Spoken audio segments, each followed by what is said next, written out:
Welcome to Fortune Forecast. I am Daisy, and you are in my book playlist where we are going through the book titled The Book of Life by Upton Sinclair. In this video, we will continue with part 4, which is the Book of Society. If you're new to my channel, welcome. I'm glad that you found us. And if you'd like to get caught up in this book, please visit the book playlist and grab all the previous chapters. You can gather now that these chapters are now more on the side of the work, our government, and how we conduct that business in society. And while for some of us that are not economists and analysts, I could tell you this is where we're like, what? And of course, this is what headline news is made out of. And at the same time, we can't ignore these aspects because this does affect our lives, and slowly by slowly, vote by vote, especially here in the United States, if we're not aware of these small changes that we're making, they can have long-term impact. I don't know how some of you have felt about this book. I will be telling you one thing. I have been frustrated. Sure, this is very noble of this author to address so many issues, so many topics, and it does give the reader some pause to realize that this issue is much more complex than we think, as he tried to kind of go from morality to love to the body and then to society as a whole. And it just seems that as we go from generation to generation, there are attempts to find this utopia, and it seems that the many leave it in the hands of the few. But what is it exactly that we are leaving in the hands of the few? We are trusting that the general services will be provided. We are trusting that budgets will be managed. And we are trusting that within all that, there is some sense of order, some sense of peace, some sense that as an individual, you still can, especially here in the United States, and I wouldn't say anywhere else on this beautiful planet, that we can pursue our inalienable rights. And what are those? The pursuit of life and the pursuit of liberty. And you and I know that that is not the case for all. I'll move right into our next chapter titled Confiscation or Compensation. Shall the workers buy out the capitalists? Can they afford to do it? And what will be the price? The problem of whether the social revolution shall be violent or peaceful depends in great part upon our answer to the question of confiscation versus compensation. We are now going to consider first the abstract rights and wrongs of the question, and second, the practical aspects of it. There is a story very popular among single taxers and other advocates of freedom of the land.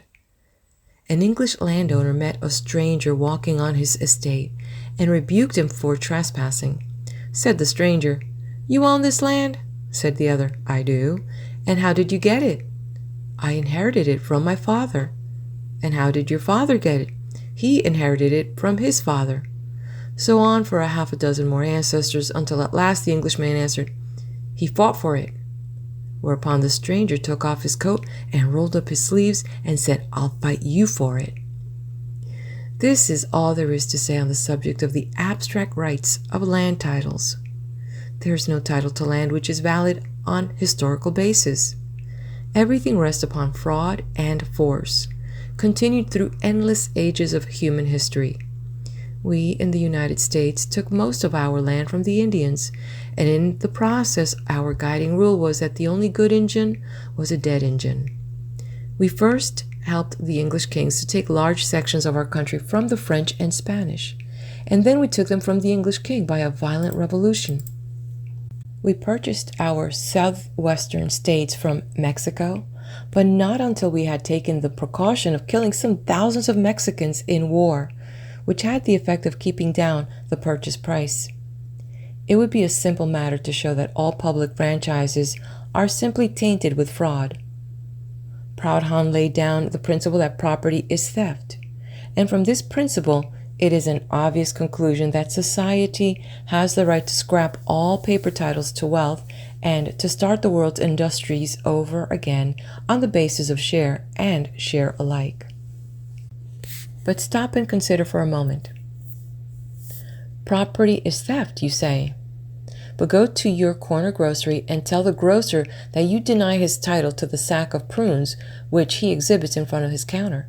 He will tell you that he has paid for them, but you answer that the prunes were raised on stolen land and shipped to him over a railroad whose franchise was obtained by bribery. Will that convince the grocer? It will not. Neither will it convince the policeman nor the judge, nor will it convince the voters of the country. Most people have a deeply rooted conviction that there are rights to property now definitely established and made valid by law.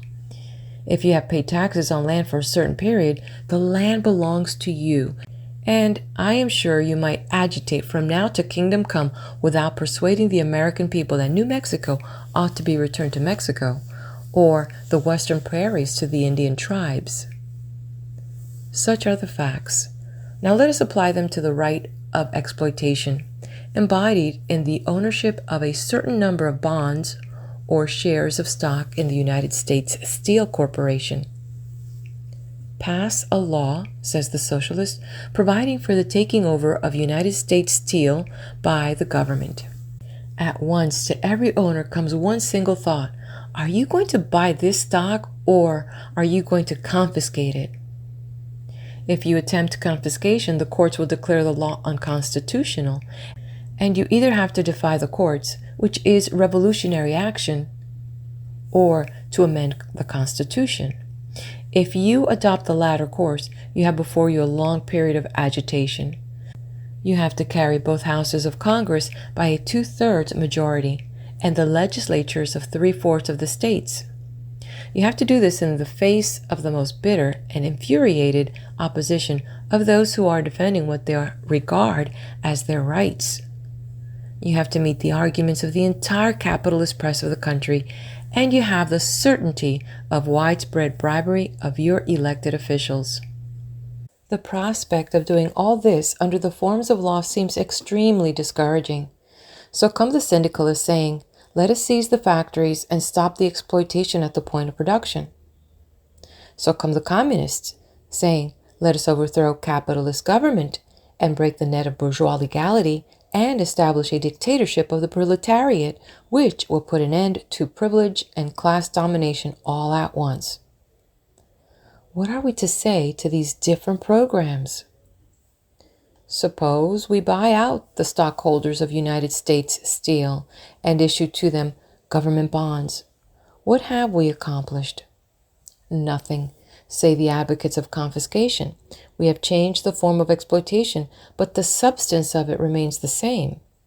The stockholders get their money from the United States government instead of from the United States Steel Corporation, but they get their money just the same, the product not of their labor, but of the labor of the steel workers. Suppose we carried out the same procedure all along the line. Suppose the government took over all industries and paid for their securities with government bonds. Then we should have capitalism administered by a capitalist government instead of by our present masters of industry. We should have a state capitalism instead of a private capitalism. We should have the government buying and selling products and exploiting labor and paying over the profits to an hereditary privileged class. The capitalist system would go on just the same, except that labor would have one all-powerful tyrant instead of many lesser tyrants as at present. So argue the advocates of confiscation. And the advocates of purchase reply that in buying the securities of United States Steel, we should fix the purchase price at the present market value of the property, and that price, once fixed, would be permanent. All future unearned increment of the steel industry would belong to the government instead of to private owners. Consider, for example, what happened during the World War.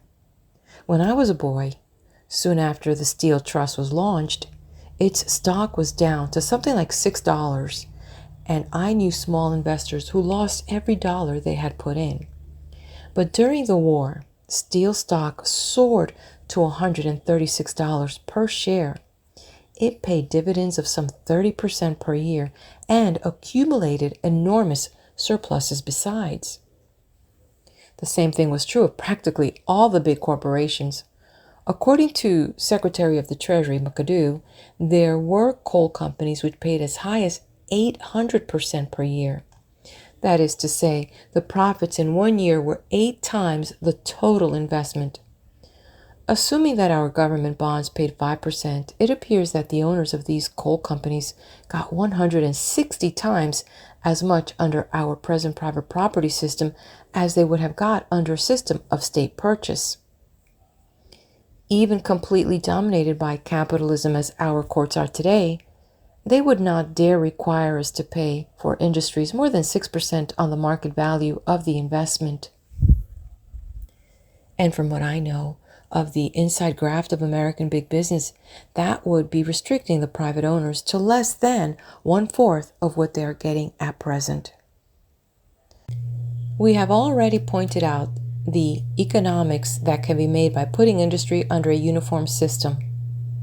But all these, important as they are, amount to little in comparison with the one great consideration, which is that by purchasing large-scale industry, we should break the iron ring. We should henceforth be able to do our manufacturing for use instead of for profit, and so we should put an end to unemployment.